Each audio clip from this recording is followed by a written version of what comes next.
as individually, for me personally, I think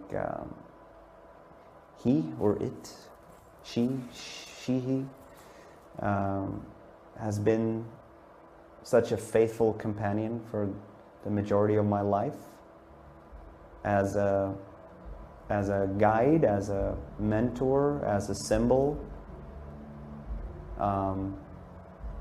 that the idea of the devil representing evil as opposed to good does not, that clashes with my idea of the devil, because the devil for me represents rock and roll, film, freedom, humor, essentially my life, my background, because it's so colored with so many blasphemous expressions. But I think that's one of the most common misconceptions, or that makes it so hard for people to fathom that there's obviously the biblical devil, and then you have the pop cultural devil. The pop cultural devil being very much a representative of freedom and intellectualism and liberation. From the chains of handicapping worship, basically, that the three Hebrew religions are. That's what they are about. They're about control, and Satan represents, in the pop cultural sense, the opposite of that. But that does not mean that Satan, because what the biblical point of view if you go to the biblical scripture, the devil represents evil. But I know very, very few things in the history of the world that has been perpetrated in the name of the devil, that has been of evil, to the non-benefit of mankind. Whereas, just look at the amount of abuse and human despair that has been caused in the name of good. So for me, and for me personally as well, to whatever extent I have been exposed to, really, God-fearing Christians, not all of them, but many of them has actually been pretty fucking awful people. So for me, ever since I was a kid, Christianity has not been a representative of humanism and freedom. It's always been the opposed. But that is in a micro format. That's exactly what we're trying to do. You build a church, people come and you preach and go through some sort of ritual, and people feel solemn. The only difference is that I think that, or I hope that people go to our shows to feel good, and they feel good about themselves leaving, as opposed to feeling shit about themselves. The way that historically the different churches and religions have made sure that their followers have felt crap about themselves. There was recently a prayer meeting, I believe in Texas, about somebody who was worried that Ghost was bringing satanic influence into his neighborhood. And he came and prayed for you, actually. What was that like, hearing that? Because that's quite a distinguished group that you now belong into. People who have been protested for apparently being satanic. They're right. I think that this guy is obviously poorly informed. about, I mean, what we're doing. But on the other hand, it's like, if he is an actual Bible thumping, true believer over a certain border, then it's like talking to someone who has some sort of malfunction, I guess. Because if they don't understand that what we're trying to do is actually, we're trying to make these, however many people that was at that show, let's say 1,000 people, we're trying to make them happy. We're trying to make them happy about life. We're actually quite humanistic. And if you think, and if you take all of these things that we're saying and what we're doing completely literally, and believe that this is equal to damnation, then there's no way that we can meet intellectually. So on one hand, as a human, I can grieve for tendencies like that, because I think it reflects on something more somber and limited and regressive. Yeah, while my guitar gently weeps, thinking about that. On the other hand, as a obstinate little hard rocker shit, I'm also like, but yeah, but I'm always sort of holding that little shit in the hand as well, but I think is more sad in a way. In my middle school, I had a very strict bitch of a teacher who definitely had an aversion for me. But she met me when I was already a fully fledged sort of Satanist. And I was very, very stuck up. We were at odds, for real. She was walking around with the other teachers and basically telling them about like how I was this and that, and how every grade that I was supposed to get should sort of be weighed against the idea that I was actually a little bit of a Satanist little asshole.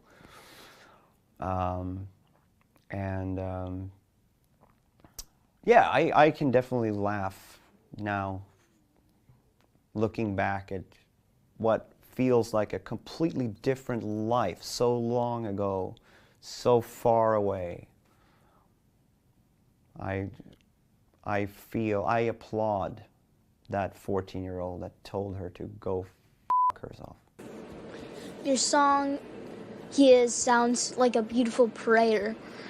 Is it about leaving this world? Yes, in a way, it's about having faith, and the idea that there is a higher power that will, if we leave this world, there's a higher power that will catch the fall, basically.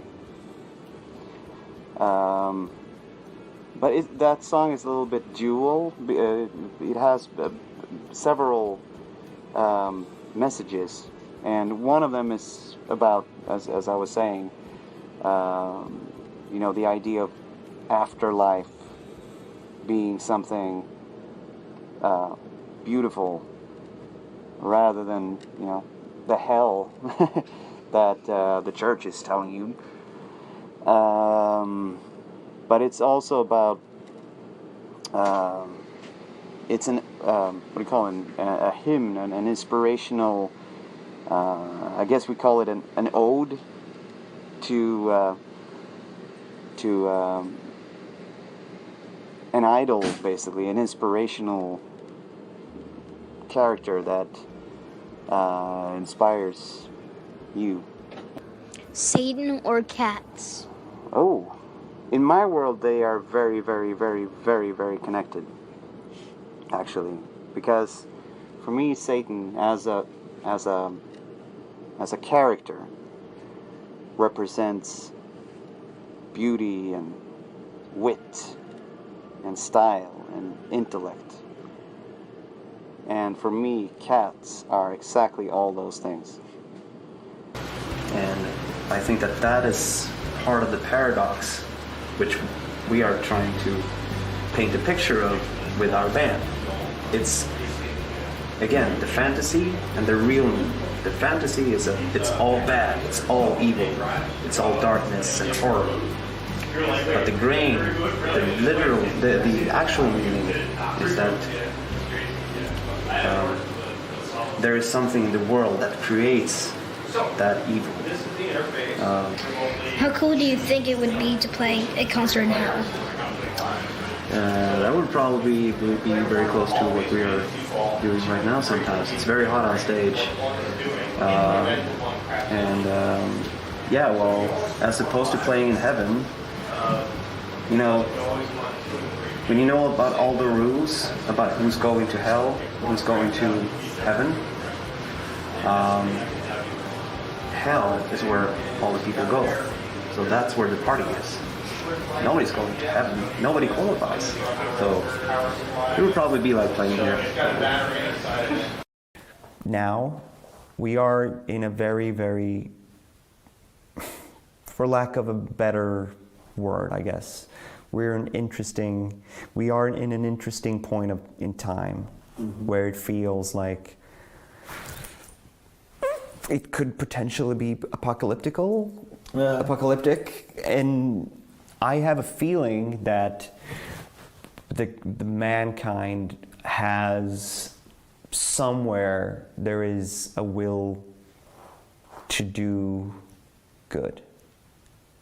Individually, we have a hard time to do good. We want to do good, but we have a hard time doing it because there are always individual needs and things that will poke on our egotism that will dilute our ways. But I have a feeling that all these things that goes on that are currently polluting what we see, I believe that there is a way out of that. I believe that this is a phase that we will look back on 50 years from now as something of this time. You are as such optimistic. Salvation is an aspect of your music too. In the end, there's absolutely. It's not hopeless. It's not hopeless. Ghost music. It's not. You have to remember that the world has seen many apocalyptic moments. Yeah. I don't know the word. Because just imagine being a resident here in Berlin. Yeah, of in course, April obviously. 1945. That must have felt like this was the end of the world. Absolutely. And the problem is that maybe the end of the world or the prosper of the world continuing might not be for exactly 100% of everyone. That's the problem. That's the sad bit. But I believe, and yes, I am an optimist in one way, even though I am a misanthropical hater of mankind because it's so shit. But I'm also schizophrenic, so it's like you have to remember that when you talk to me. So it's I do believe that there is some bigger that hopefully we'll get to see in our lifetime. We come to a new period of time when we can look back on this the same way that we can look back on Second World War. I think it's important to differentiate between the biblical Satan and the pop cultural Satan. even though I am very, very, very fascinated with religion, in many ways I'm sort of staying in the pop cultural world when it comes to referencing the devil, and especially when I'm talking about my relationship to him, because he appeared in my life through rock music, through films. I've been dressing myself with pentagrams and upside down crosses ever since I was 11 years old, and was looking at horror films and listening to music about Satan way before that. That's the difference, I think, between musicians born in the 40s that added the devil as a hip thing in 1968, 69 to their musical movement. It was more an addition that they could do as grown-ups, whereas me and a lot of my friends who grew up in black metal bands, with black metal, death metal, and all that, that's part of our blood, basically.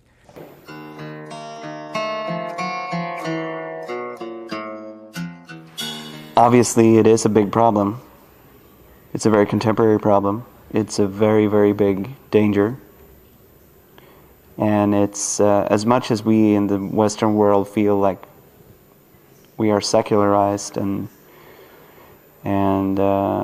that is sort of an old-fashioned, especially in Sweden, where we come from, it's so secularized to the point where being religious is almost like being a little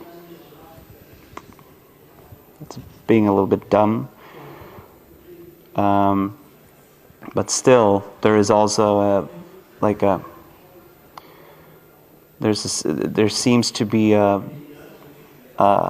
disconnect between the modern man and her well-being because of that loss. That is not to say we're not telling anybody to believe anything special, but there seems to be a disregard towards the idea that there are a lot of things that we might believe that we don't understand. People right now, and that has been a thing sort of happening for the last 100 years. I mean, you remember the saying that all the inventions has been invented.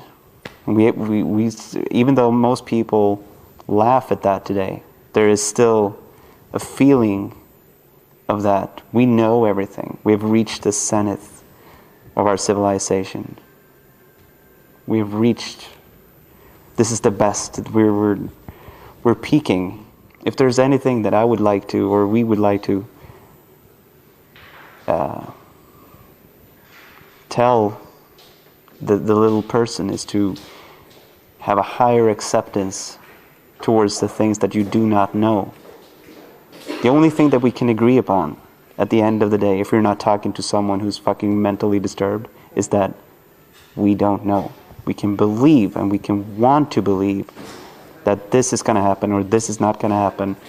When you die, this is going to happen, or this is going to happen, or that is going to happen. We have no idea. There's no one that can answer that question, especially not a bunch of Romans in 325. But obviously, in the sense of us working towards becoming a bigger and better band, obviously the risks are that there will be people taking offense from what we do, which is on one hand very good, obviously, because we believe that anybody that takes offense to what we do is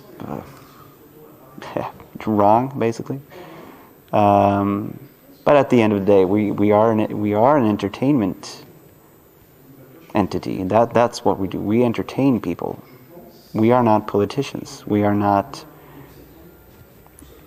We are a band, we're a theatrical group combined that has a social comment, but it's still, at the end of the day, we're there to entertain people. We're not there to proclaim war.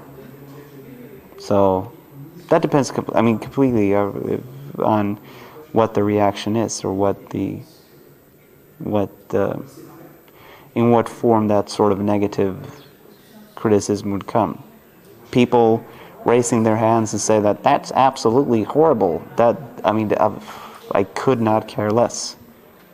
I would think it's way more negative if if a kid is being refused by his parents or her parents to go to a show because they think that we are doing something dangerous, that provokes me.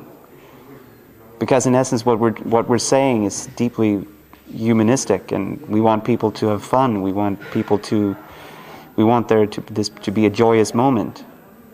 And how could that be dangerous? So that is negative, I think. I'm afraid of that.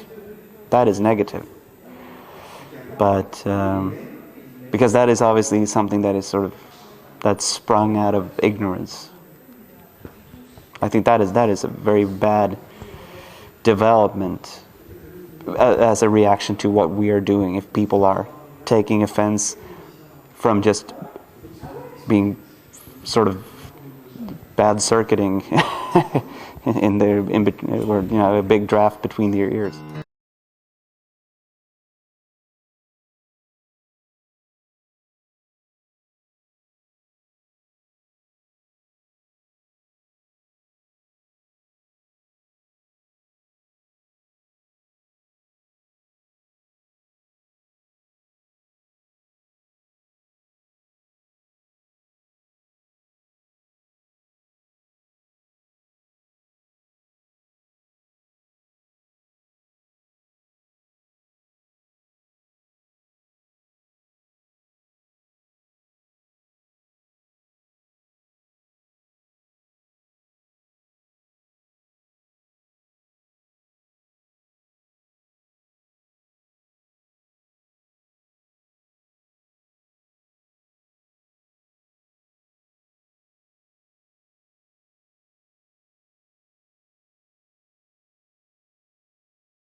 My main home, which was with my mother and my brother, there's always been spiritualism, I would say. We're definitely not like atheists, but it was more infused by the idea of there being greater things than what we know. Mm-hmm. But that takes the tools that we use to trigger these feelings is from pop cultural powers rather than scripture. Mm-hmm. If that makes sense. No. You know, the power of rock and roll, the power of film, the power of a good book, the power of, and that combined sort of gives us a hint that there might be something that we cannot explain. Whereas myself being a little bit more of an opposer, mm-hmm. When it came to religion. I was very much I became anti-religion or anti-organized religion. I'm not against religion. I'm not against being religious, but I'm against organize the scriptures, because we know perfectly well that they are basically manifests put together by other people in order to control the rest. Absolutely. That is what and that's not even a secret. Yeah. I feel it every once in a while. Yeah. But I mean, then I communicate with specifics. It would be difficult to describe, I'm sure. Yeah, well, it's hard to explain that here right now, but yeah, I definitely, I'm not an atheist. Okay. Intellectually, obviously my intellect tells me one thing, but I want there to be something, so I choose not to completely follow my intellect when it comes to the idea of a bigger being or beings that I cannot explain because we can't anyway, so it's like useless.